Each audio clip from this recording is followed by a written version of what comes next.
자, 80페이지 보면 구간이라고 하는 내용이 나오는데 우리가 구간에 대해서 한번 선생님이 설명을 쭉 한번 해볼게요. 두 실수 A, B에 대해서 A보다 B가 더 크다.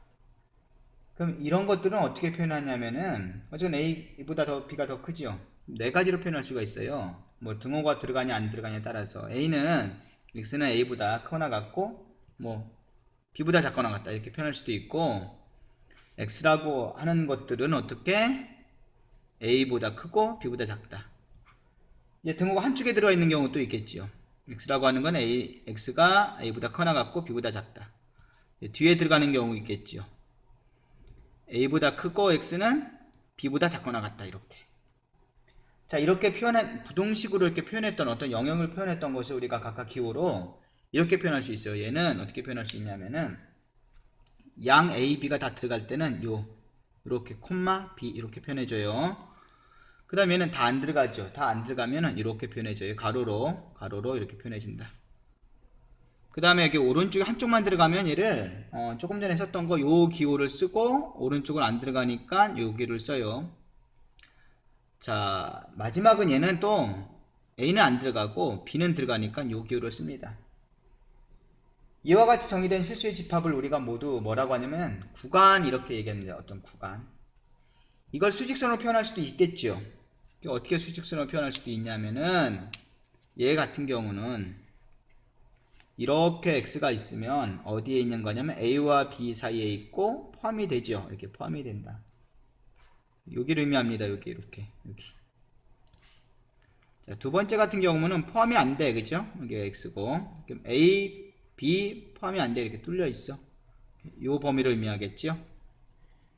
자, 그 다음에 얘 같은 경우는 A, B가 있는데 A는 포함이 되고 B는 포함이 안 돼. 이렇게 표현할 수 있겠지.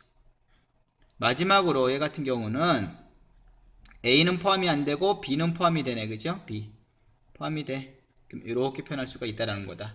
이게 부등식으로 표현할 수도 있고 기호로 표현할 수도 있고 수직선상에 이렇게 표현할 수도 있습니다. 이런 것들을 우리가 뭐라고 하냐 하면은 통틀어서 구간 이렇게 얘기합니다. 그럼 얘 같은 경우는 뭐라고 하냐, 이렇게 양쪽에 다 포함되어 있는 어떤 구간을 뭐라고 하냐면 닫힌 구간 이런 표현을 써요. 닫힌 구간. 자, 이렇게 둘 다 포함은 안 돼. 포함이 안 되니까 그 마지막 값이 얼마인지 정확히 알 수가 없어. 그죠? X가 1부터 2까지다. 1보다 크고 2보다 작다. 그러면 이 왼쪽으로 가장 작을 때가 얼마인지 몰라. 하지만 포함이 되면 1보다 크거나 같고 2보다 작거나 같다. 그럼 가장 작을 때 1이고 가장 클 때가 2가 된다. 이런 거 알 수 있어요. 닫힌 구간에서는. 그럼 이런 구간을 뭐라고 하냐면 열린 구간이다. 이렇게 얘기해요. 열린 구간. 그럼 요 두 가지 경우는 한쪽은 열려 있고 한쪽은 닫힌 구간 아니야. 그죠? 그래서 그냥 반닫힌 구간이라고 표현해요. 반쪽 닫힌 구간. 또는 왜 닫힌 구간만 써? 그래서 이제 열린 구간이 반발한 거야, 아마. 그래서 반열린 구간 이렇게 쓰기도 해요. 자, 그래서 세 가지로 표현할 수 있다는 거죠. 닫힌 구간, 열린 구간. 한쪽만 닫혔거나 열렸으면 반닫힌 구간, 반열린 구간. 이렇게 해서 구간을 표현하는 방법, 기호, 부등식, 수직선에 나타나는 것, 용어들 이렇게 다 표현해 봤습니다.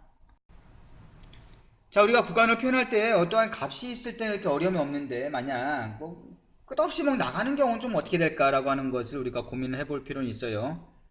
뭐냐면 X가 A보다 작거나 같다. 이렇게 한쪽만 있지, 그지? 한쪽만 이렇게 수직선상으로 표현해 보면 여기가 A고 작거나 같은 거가 포함이 되죠. 포함이 되면서 어떻게 돼? 왼쪽으로 계속 나가는 거죠. 이게 모든 X들은 다 되는 거야. 그럼 예를 우리가 썼던 기호들로, 요 위에 있는 기호들로 쓰면 어떻게 되냐라고 하면 왼쪽 끝이 어디까지 가 있는지 몰라. 그래서 뭐 어떻게 계속 작아지는 거죠. 그래서 마이너스 무한되는 표현을 씁니다. 그 다음 오른쪽은 A까지만 포함이 되고 A는 포함이 돼. 그러니까 이렇게 표현해주면 되겠지요.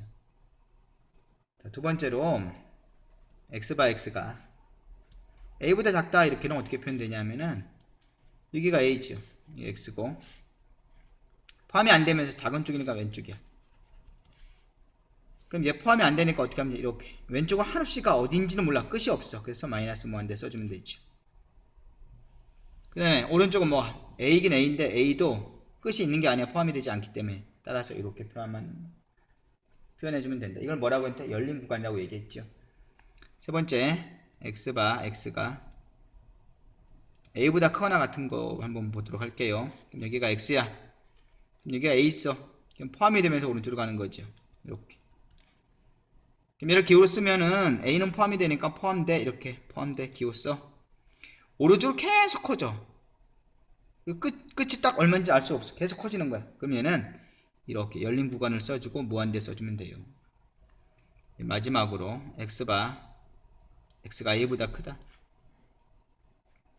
그럼 여기가 a가 있고 포함이 안 되면서 이렇게 오른쪽으로 가는 거겠죠. 그럼 얘를 포함이 안 돼. 그러면 열린 구간을 써주고 오른쪽 무한대로 계속 가죠. 그럼 오른쪽 끝은 무한대가 돼. 얘도 열린 구간 써주면 되겠죠. 자, 그래서 이렇게 네 가지로 표현할 수 있다라고 하는 거 좀 알아두고, 그럼 실수 전체를 표현하는 구간 방법은 뭐가 있을까? 이렇게 표현하면 돼요. 끝없이 나가 마이너스 무한대로. 오른쪽도 끝없이 나가 플러스 무한대. 실수 전체를 표현하는 거는 마이너스 무한대, 무한대 이렇게 써주고 이걸 열린 구간으로 표현해주면 된다.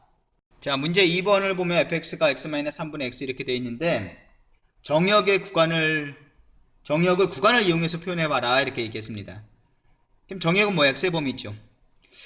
x가 분모가 0인 건 안 되잖아. 그럼 우리가 일반적으로 얘의 정역을 찾는다라고 하면 x는 3이 아닌 모든 실수가 돼요. 모든 실수. 그럼 우리가 쓸 때는 이렇게 쓰는데 이걸 구간으로 표현하고 싶은 거야. 그럼 어떻게 될까 한번 생각해 보면은 이게 3은 포함 안 되죠. 안 되고 다 돼. 뭐 다 된다는 게 클 때도 되고 작을 때도 되고 하는 거 아니야, 그죠? 클 때도 되고 작을 때도 되고 3만 제외하면 다 되니까. 그럼 얘를 구간으로 표현해주면 기호로 어떻게 되냐? 마이너스 무한대부터, 그죠? 여기 마이너스 무한대지. 어디까지? 3까지. 근데 3은 안 들어가죠. 그럼 또 열린 구간. 그 다음에 3부터 시작해서 오른쪽 끝까지 가죠. 그럼 무한대까지. 열린 구간. 이거와 이걸 다 합쳐놓은 거죠. 따라서 합집합 이렇게 표현해주면 된다는 얘기입니다. 자, 2번을 보면 fx가 2 플러스 루트 1 마이너스 x 이렇게 써있죠. 자, 그러면 이거의 정의역을 보면 정의역 루트 안에가 정의역은 어떻게 돼야 된다고 했죠? 그렇지, 0보다 커나 같아야 되죠. 그래서 1 마이너스 x가 0보다 커나 같다 이렇게 식을 세워주면 된다. 그럼 마이너스 x가 2항해주면 마이너스 1보다 커나 같다가 되죠. 자, 양변에 마이너스 곱하면 x가 되고 1이 될 거고 부동의 방이 반대로 바뀌어요. 그죠? 이렇게. 그럼 1보다 작거나 같은 부분은 어디냐? 수직선상에 표현해보면 여기 1이야. 포함이 돼 등호가 들어가 있으니까 그 다음에 작거나 같은 거니까 어디가 왼쪽이죠? 여기 부분을 다 의미한다. 얘를 구간으로 표현하다 이렇게 얘기했어요. 구간으로 표현해봐라 라고 했기 때문에 1은 포함이 돼 안 돼? 되죠? 되니까 이렇게 닫힌 구간. 그 다음 왼쪽 계속 가는 거니까 마이너스 무한대 되죠.